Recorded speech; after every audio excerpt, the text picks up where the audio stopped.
All right, how's it going, everybody? It's Ryan here. I'm going to do a workout program for someone with some knee issues. This is very specific to having weak gluteus medius and buckling of the knee and lack of ankle flexibility. So we want to be able to improve ourselves so that we have proper glute activation and that we restore knee range of motion, or improve knee range of motion, really.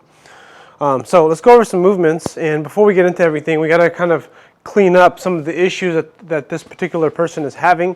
Or this type of person, really, because there's a lot of people who have this issue where they have basically one knee is bothering them or is giving them issues, and then they also have a lot of stiff muscles specific to that side. So if you're, for just as an example here, if your right knee is very tight or stiff, your left side is going to be typically more flexible. So like, because you're protecting that knee. So it's like, say it's an injured knee, typically what will happen is you'll squat. As you squat, you'll shift to the left because your flexibility, you have better mobility on that left hip.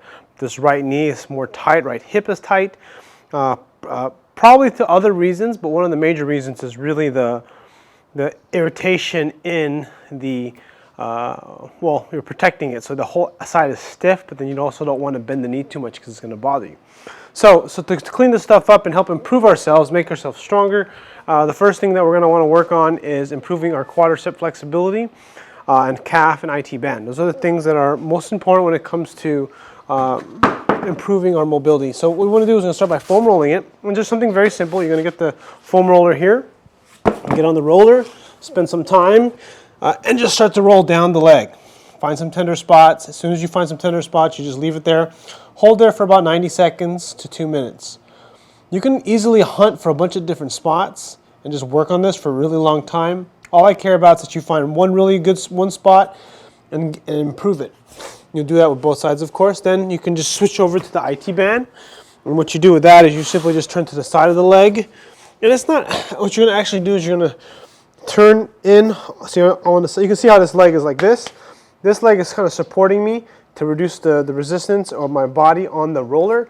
I can put both hands here as well to reduce the pressure. I can increase the pressure by doing this. Some people might not be able to tolerate this, but as you roll down, you'll turn your body in as you kind of roll out your lateral quadricep and then IT band.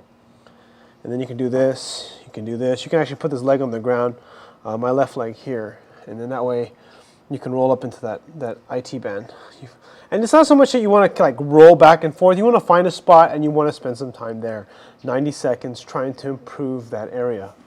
And then last but not least is our calves. For the calves, this is a black foam roller. There'll be a link in the description in case you want to purchase one or you're looking at seeing what this particular one is. I prefer to use something more stiff though for the calf, like a barbell or a kettlebell. So in this example, what I'm going to do is I'm going to just use this kettlebell here. Now you don't have to use, actually I could use this barbell here. And you just get something really stiff and tough, like a piece of plastic PVC pipe, which you can get at Home Depot. Get your calf on there and you just roll, find a tender spot. I was watching a movie the other day. We watched Straight Outta Compton. That movie was pretty good.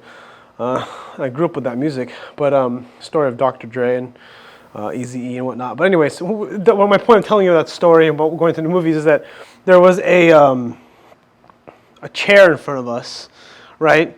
And I use a chair as a foam roller, basically like what I'm doing here. There was no one sitting in the front, of course. And then you just roll the calf. You find a tender spot, and you kind of go back and forth to kind of help improve the extensibility of the muscles. All right, then we just roll those muscles out. Now we need to stretch our muscles. So simple one is stretching our calves.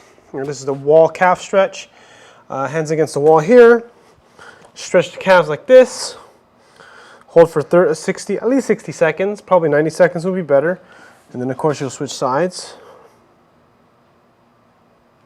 Next will be the hip flexors right here.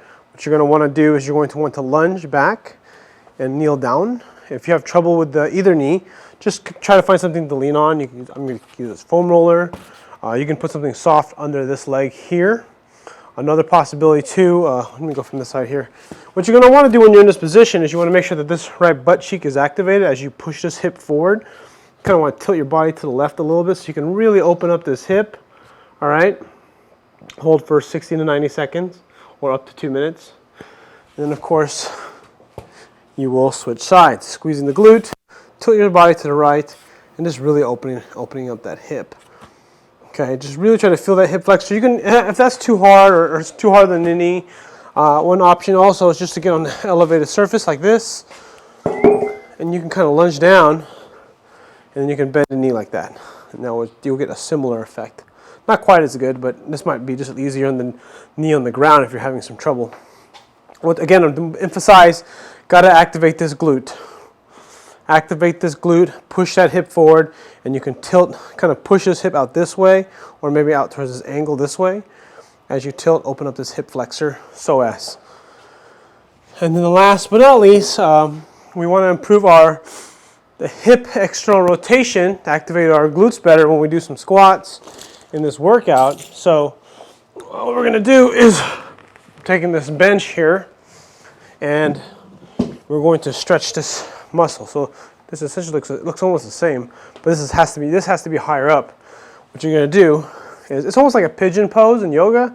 You can lunge like this, and then you kind of push the knee out like this, open up the hip. You might not feel anything there, so it might be better to do this. The only problem with this is this can be kind of harder than the knee here, so you got to be careful with this stretch. And you kind of lean in, bring your chest over your knee, opening up that piriformis. You kind of want to focus on sort of feeling it right here on maybe the outer hamstring, kind of in the butt area. Sometimes what works too is if you can bend the knee a little bit more. So like you can see how I'm sort of making this 90-degree angle here with my knee. I don't know how far you can see that, but you can kind of put this in like this and then lean forward. You can still get a pretty good stretch. The whole idea, we're stretching that muscle back here to help improve knees out position. All right, so that's what we're doing. So you want to spend, again, 60 to up to 2 minutes. Okay, then, so that concludes the stretching portion. That's the part that I kind of want most people to focus on when they're having trouble with two things. One, having proper dorsiflexion, the knee going forward, having proper external rotation of then pushing the femur out when squatting, and then being able to keep the back in neutral, which is what we stretch the hip flexors. So that's the mobility piece for knee pain. It's also the mobility piece if you have back pain as well.